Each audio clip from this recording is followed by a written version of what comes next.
Welcome back, everyone, to the Brian Crombie Radio Hour. I wanted to end tonight with my 12 points on what I think we need to do in Canada right away to address the issue of the concerns about Trump tariffs and the impact, which I think could be devastating to the Canadian economy, to our GDP, to our inflation rate, to our currency, to our unemployment, to our livelihoods. And so I think this has got to be dealt with like a national emergency. And I think we are starting to act like that.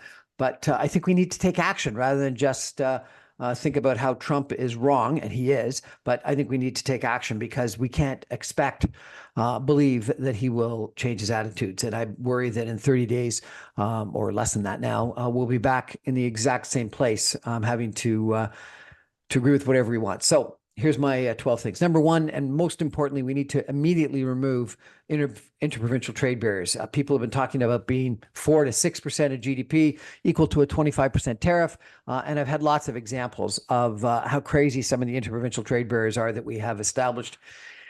And we've just allowed them to continue. And we've got the pressure opportunity now to enforce all the provinces to reduce, if not eliminate, all those interprovincial trade barriers. Why not?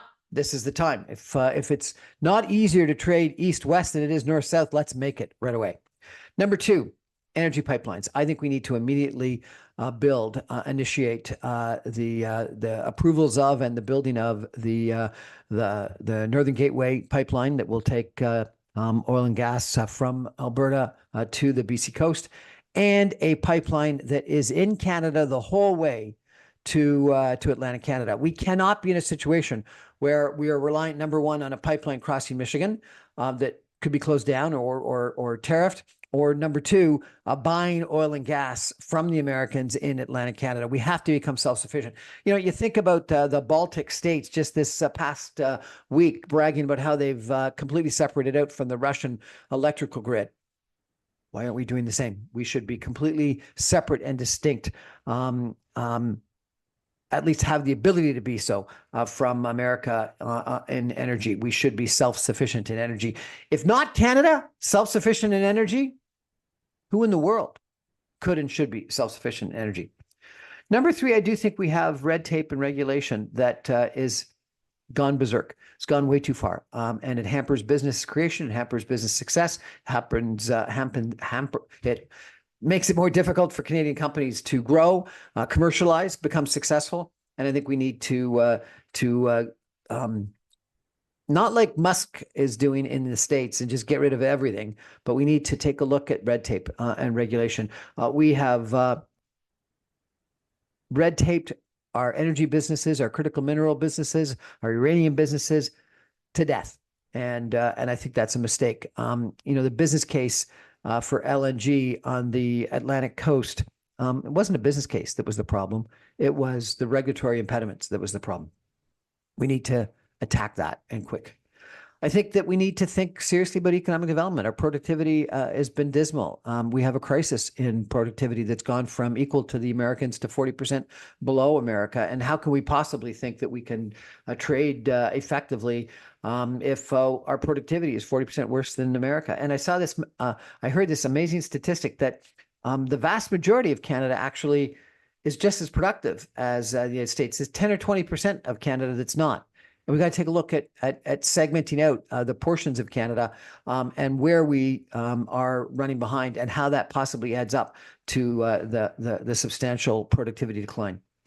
I think that we need to think about cross-country infrastructure. You go back to before Confederation when there was Western alienation and the threats of annexation in the West by the U.S. What did our first Prime Minister do? He invested in infrastructure. He invested in the Canadian Railway right across the country, tying us together. When we're a long country spread out right across this continent, we need to be tied together. And I think we've neglected that in the past. And so whether it be rail or pipelines or power lines or airlines or communications, electrical grid, etc., we need to have infrastructure. And maybe it doesn't go the whole way, but maybe it's really good infrastructure between Quebec City and Windsor with a high-speed rail. Maybe it is making sure that the Greater Toronto Area works economically like it could and should. Maybe it's rail between Calgary and Edmonton. Maybe it's a 4-lane freeway that goes all the way across the country. The interstate highway system in the United States goes everywhere. Why don't we have 4-lane freeway right across Canada? I have the privilege in my current job of traveling right across Canada to every part of the country. And it's a beautiful country with great economic opportunities, great business opportunities, great people, great culture, majestic mountains and beautiful plains and great oceans and lakes, et cetera, et cetera. We got to get out and explore this country. And I don't think we do it well enough and often enough. I think that number 6 is that we need to diversify our trade. We have an issue of being way too dependent on the United States. And we've talked about this since Pierre Elliott Trudeau probably before about a third option, diversifying away from the U.S. Clearly, we can't count on the Americans honoring agreements. And more importantly, even if they're honoring the agreements, threatening to not honor the agreements, and the threat is just as bad because businesses are going to start to make decisions based on those threats. And so I think we need to diversify away. Shipping to Europe may not be as easy as trucking to the United States, but shipping is reasonably inexpensive. When you think about air freight, it's just as easy to go to Europe as it is to southern United States. And I think we need to seriously think about that and do it in a way that we haven't done it before. It's easier with the Americans because of the same language, similar legal structure. But when people get involved in thinking about currency impacts, tariff impacts, trade impacts, litigious nature of American business, et cetera, you know what? We've got some big opportunities in Europe and in Asia. I think free trade with the UK, free trade with the EU makes a ton of sense. I think number 7, we have to take a look at our own tariff barriers. And it's that old line about when you point someone else, there's 4 fingers pointing back at you.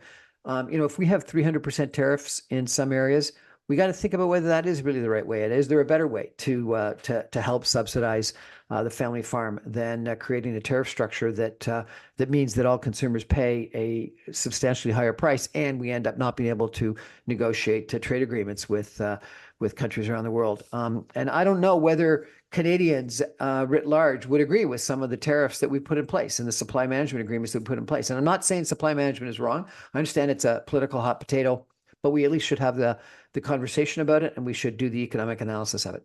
Number 8, and the next 3 are things that we should do that Trump is saying we should do, and I think that we should do them. We should be spending 2% of our GDP on defense. We've committed to it in our NATO agreements with our NATO allies, and we should be doing it. And we should be using it as an industrial development strategy to develop Canadian businesses in building airplanes, building ships, building munitions, et cetera. So let's not just spend it on American munitions. Let's just spend it in Canada. In that regard, I think we should be, number 9, thinking about Arctic sovereignty, Arctic defense, our NORAD obligations, the Northwest Passage, et cetera, and spending a significant amount of that defense money protecting our North and developing our North, which is something we haven't done in the past. And I'm worried that U.S., Russia, China are going to. And we're going to lose sovereignty over the Northwest Passage and potentially Arctic. And it is something that we should treasure and make sure that we defend. I also think that fentanyl is an issue. I think there's probably more fentanyl and drugs coming from the United States to Canada.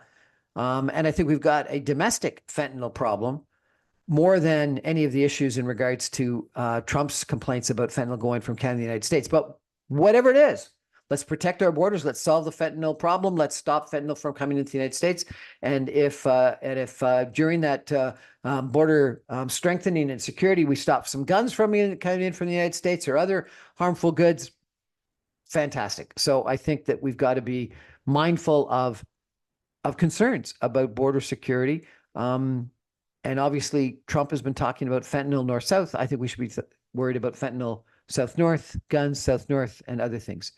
Number 10, immigration, migrants. I do think that we've got an immigration issue in Canada. We have been way too lax in the last couple of years. I think we need to address it. And I'm going to do a show with an immigration expert that talks about some of the problems, a lot of the problems that we've got with immigration in Canada, and that there is therefore people that are using Canada as a gateway to the United States. Not a lot, nothing along the lines of what Trump is suggesting. And I think it has more of a negative impact on Canada than it does on the United States. But if immigration is a problem, and I think we've all sort of recognized it in the last couple of months since the government of Canada put in place new immigration guidelines and quotas in the fall of 2024.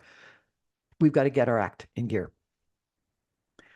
Number 12, and I think this is probably the biggest opportunity and the biggest benefit of this whole dispute, this crisis in the last couple of months. And that is that we've got to reinvigorate our Canadian national spirit, our Canadian national identity. I don't think we've been thinking about how great a country we've got. I do think our healthcare system is one of the best in the world. I do think that our educational system is one of the best in the world. I think that our infant mortality is very low. I think our longevity is very long. I think a lot of the metrics that people look at from a quality of life, we've got it in Canada. Violence, while increasing, is far lower. Gun violence is dramatically lower. And I think that our attitudes toward diversity, our attitudes toward immigration, our attitudes toward the poor, I think we're a more generous nation. And I'm proud of that. I think that, I've worked around the world. I've traveled around the world. I've lived in the United States. I'm proud to say I'm Canadian. I'm wearing my Woodsman Canadian shirt today. I've worked for 2 Canadian hockey teams. I think that Canada is a wonderful country, and we need to stand up and be prouder of our country, fight for our country, and have that Canadian spirit that I think was best sort of epitomized by the idea of the Canadian that was backpacking through Europe and proud to put the maple leaf sewn on the backpack. I was one of those people. And I went to school in the United States and was proud to say I was from Canada. I've done business on Wall Street, in Silicon Valley, in California, etc. And I'm proud to say I'm from Canada. I've got experience in Canada and around the world. I've done business in the Ukraine. I've done business in Australia, in New Zealand, in numerous countries in Europe. I've gone to Nigeria, in Africa. Not everywhere, but a lot of different places. And everywhere I go, people have a respect for Canada and Canadians. And I love that.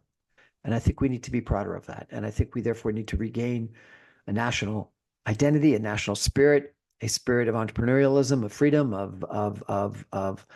of desire for success, a positive attitude toward our country, our government, where we can take this country.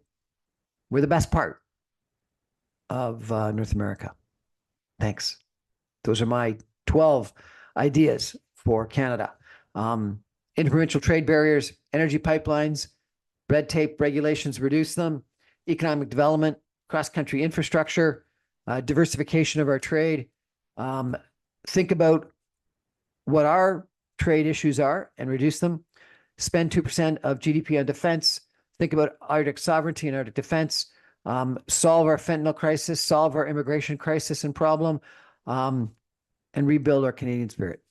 Thanks. That's the Brian Crombie Radio Hour for tonight. Good night, everybody.